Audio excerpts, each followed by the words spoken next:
If you're selling your home this next year, you could be leaving serious money on the table and you don't even know it. These 10 things every seller needs to know and can literally make or break your sale. We're gonna go over actionable steps that separate the homes that sell quickly and for top dollar from the ones that sit on the market for months with no offers. And here's the thing, this isn't theory. It's not what you'll read on a national blog or hear from a guru who doesn't even sell houses. This is straight from my experience and what I've learned helping thousands of sellers across Wyoming get results. If you're new here, I'm Alisha Collins with the Alisha Collins Real Estate Team, and we love being your go-to resource for all things real estate and of course, all things Wyoming. All right, let's get right into it. And I do not want you to scroll on this one. Number one, price it right from day one. This is the number one reason homes don't sell. I know you've heard it before, but here's why it really matters. When your home first hits the market, you have the highest chance of attracting serious buyers. That's your golden window, usually the first 14 to 21 days. Buyers are watching for new listings. If you come out overpriced, you lose that energy instantaneously. Here's what usually happens. You list high just to see what happens, and the showings are slow. And then 2 weeks later, you start dropping the price. Buyers see the price change, and some of them think, unfortunately, what's wrong with it? You end up chasing the market backwards, and that's exactly how sellers lose money. The truth is, your home is worth what a ready, willing, and able buyer is willing to pay today.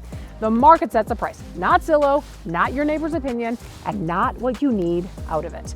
But you do control how it competes. When your home is priced correctly and shows beautifully, it will sell, even in a slower market. Number two, condition is everything. This is where sellers either win big or lose buyers instantaneously. If buyers walk in and see unfinished projects, scuffed walls, broken blinds, or clutter, they're not just seeing surface issues. They're thinking, if this is what I can see, what else is being neglected? That's why the visible things matter so much. Fix the leaky faucet, replace the cracked tile, touch up paint, make sure every light bulb works. And in my opinion, they should be the bright white lights, not the auburn or yellow tone ones. I always tell my sellers, you don't need to remodel your entire house, but you need to make it feel cared for. Clean sells, well maintenance sells. Deferred maintenance, that's what kills momentum. And if something big comes up, like a roof or a sewer issue, address it now. Because here's the reality. If you don't fix it, you'll have to disclose it anyway. Every future buyer will ask about it, and you'll just drag the same issue through every negotiation until it gets dealt with. Handle it once, handle it right. Number three, declutter. Then declutter again. I know it's not fun, but this one is absolutely non-negotiable. Clutter makes your home feel small. It distracts buyers. And here's the truth, clutter is louder than granite countertops. It's louder than new flooring. Buyers can't see your home features if their eyes are bouncing between all the stuff on the walls, collections, and piles of stuff. Before photos or showings, go through every room and cut what's visible in half. Clear counters, simplify shelves, and store what you don't need daily. We had buyers scroll on their phone and swipe past amazing houses online just because the photos look dark and cluttered. And the best part, when you declutter before you list, you're also packing early. I promise you'll thank yourself later when it's time to move. Number four, staging isn't optional, it's strategic. This is where I see a lot of confusion, so let's clear things up.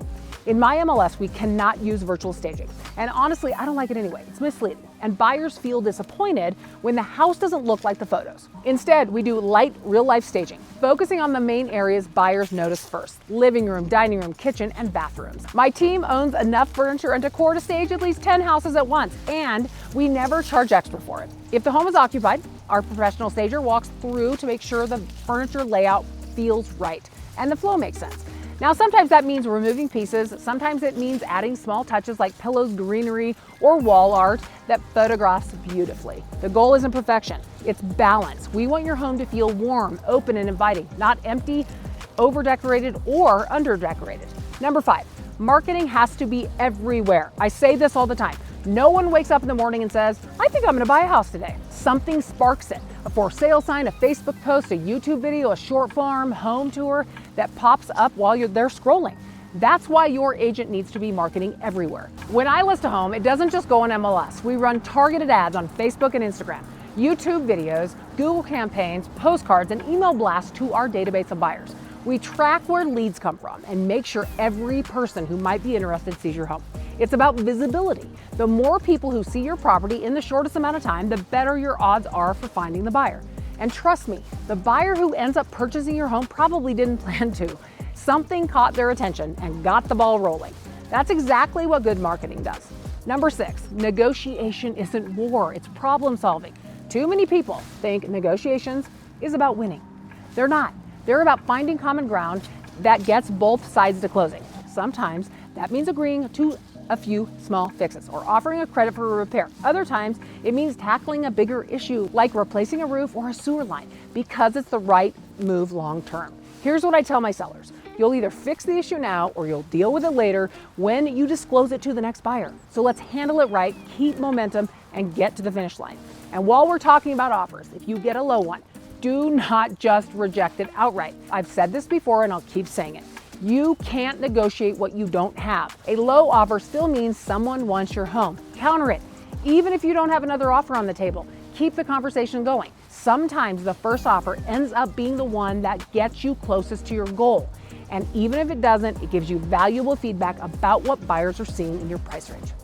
Flexibility does not mean weakness. It means wisdom. The best deals happen when both sides feel heard and respected. Number 7, choose your agent wisely. Then trust them. This one might ruffle some feathers, but it's true. Not all agents are created equal. You want someone who tells you the truth, not just what sounds good.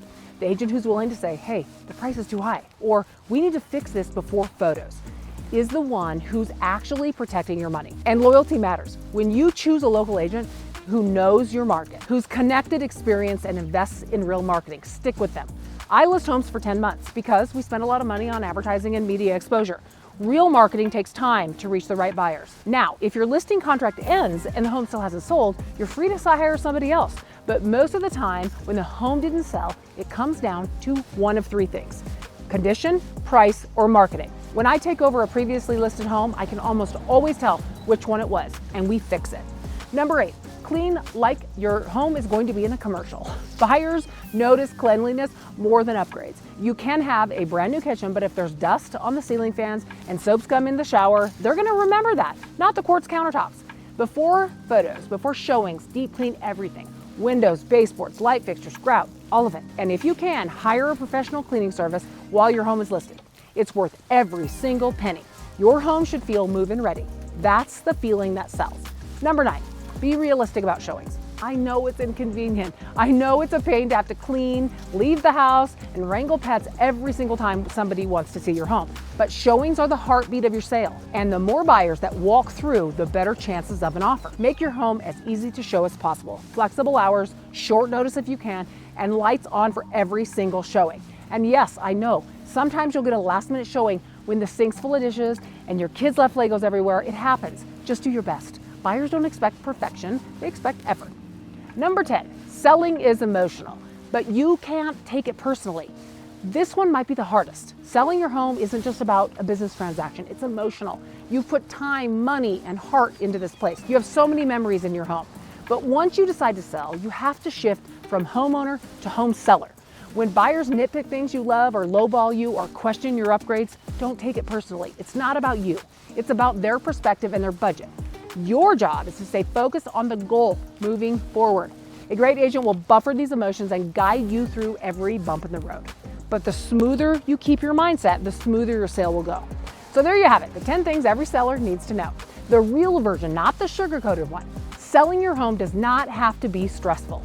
If you price it right, present it well, market it everywhere, and work with an agent who's honest and strategic, you will win every time.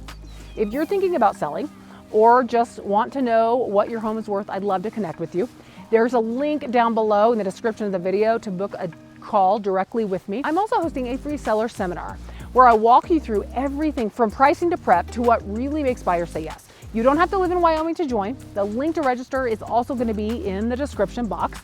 We premiere a new Wyoming real estate video every Friday at 4 p.m. Mountain Standard Time. So if at any point watching this video you found it entertaining, informative, or you just learned something new, make sure to hit the like button, subscribe, and ring the bell so you never miss a video from us. My team and I love working with all of you moving to Wyoming, so please let us know when you'll be here. We love hearing from you, talking to you, and being your go-to resource for all things real estate and Wyoming. Remember, we want you to love where you live. See you soon.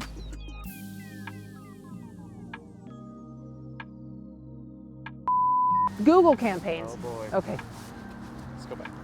let's just go. It's fine. It's fine. They'll stop or not. Yeah. Decor to stage at least. He just dropped the phone, Rosie. All right. Okay. I guess I caught it. Yep. Oh boy, you said? Huh? You said, oh boy. Oh, every car's Okay. both ways. Oh boy. All right. You have so many memory. Sometimes that means agreeing to a few fixes. Sometimes that means agreeing to a few. Sometimes that means agreeing to a smooth. And loyalty matters. Hi.